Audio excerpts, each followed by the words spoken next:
Ayan. Cyber! Dito nga guys, habang tinatawag ko yung pangalan niya, medyo mapapansin nang namumutla na talaga siya. Medyo konting Cyber! oras na lang ang nalalabi sa kanyang buhay. So inaaliw-aliw ko lang siya dyan. Pero napapansin ko siya talagang bumibigay na. Naantay lang talaga niya kung hapu-hapin siya. A few moments later. Ito na nga guys. Wala na, last na to hininga niya.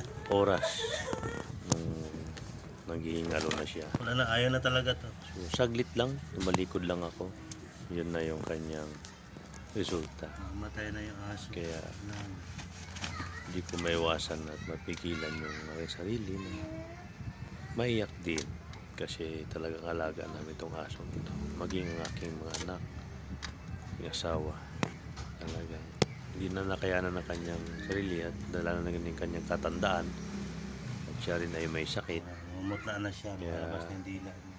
Bumigay na ang kanyang katawan. So,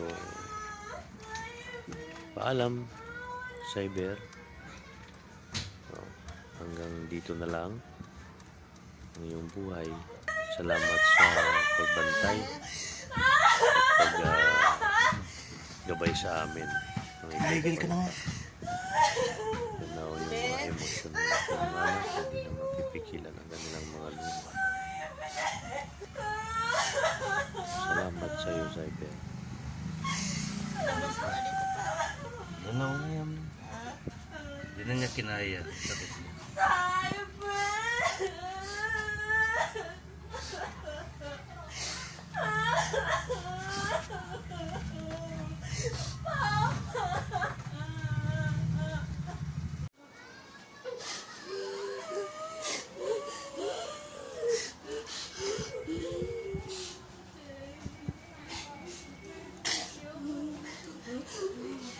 Magpaalam na kayo kay Cyber.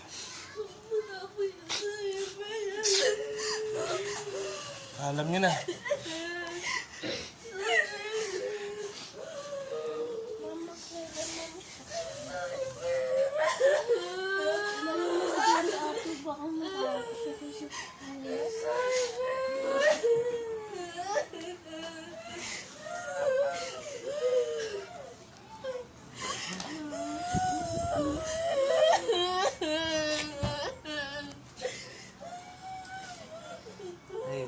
Wala na.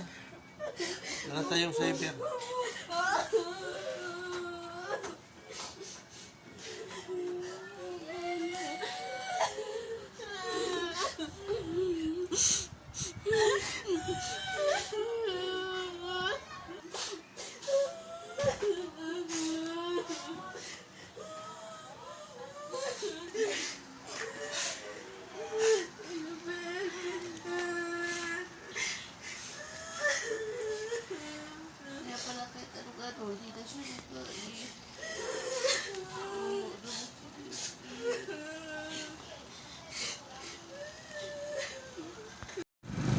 At yun guys, after ko nagpaalam ng aking mga anak at ay asawa sa alagang aso, itinransport ko na agad siya papuntang Cavite upang doon siya ilibing sa isa na libahan. Sa buwan ako sa pinapaypaya ng kalsada sa Cavite. Kasi pangako lang pag siya may mawala, ay doon mo namin ilibing sa Cavite sa aming bahay. Pagdating ko nga doon sa bahay ay agad siyang inasikaso kung saan ko siya pwedeng ibigin. Ayan, at parating na ako sa bahay. Pagkadating ko dyan, binaba ko agad siya sa motor para ilibing na ang aming alagang aso.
Paalam na, Cyber.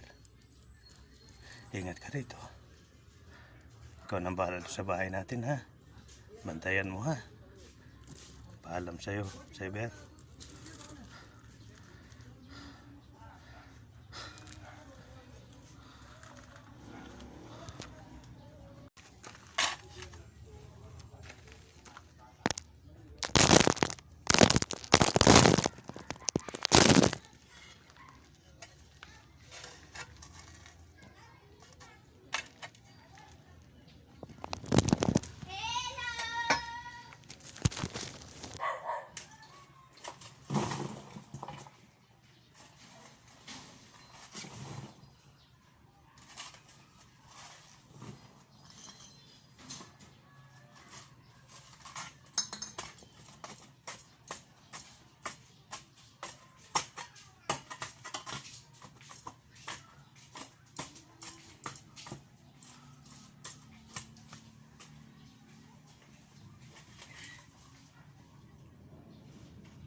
Wala nga.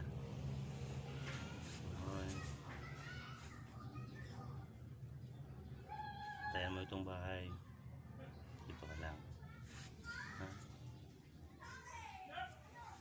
Alam.